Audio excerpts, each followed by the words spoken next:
राम राम राम राम राम राम राम राम राम नारायण नारायण। पुण्यो गन्धः पृथिव्याञ्च तेजश्चास्मि विभावसौ जीवनं सर्वभूतेषु तपश्चास्मि तपस्विषु। पृथ्वी में पवित्र गंध मैं हूं और अग्नि में तेज मैं हूं तथा संपूर्ण प्राणियों में जीवनी शक्ति मैं हूं और तपस्वियों में तपस्या मैं हूं।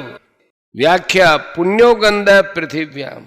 पृथ्वी गंधतन मात्रा से उत्पन्न होती है, गंधतन मात्रा रूप से रहती है और गंधतन मात्रा में ही लीन हो जाती है। तात्पर्य है कि गंध के सिवाय पृथ्वी कुछ नहीं है। भगवान कहते हैं कि पृथ्वी में यह पवित्र गंध मैं ही हूं।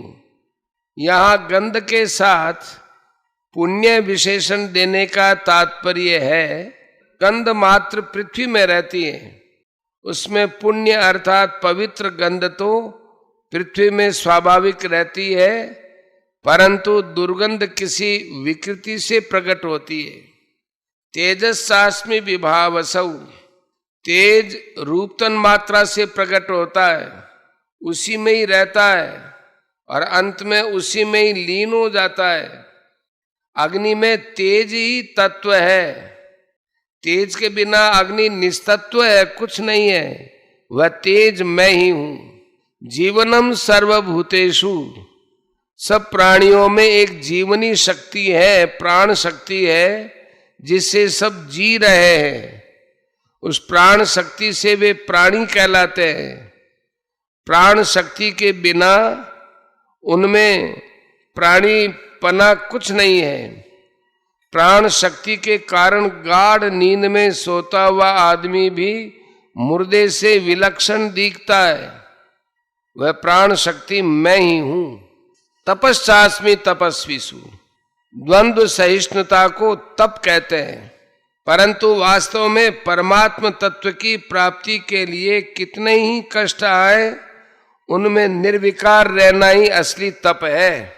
यही तपस्वियों में तप है, इसलिए वे तपस्वी कहलाते हैं। और इसी तप को भगवान अपना स्वरूप बताते हैं।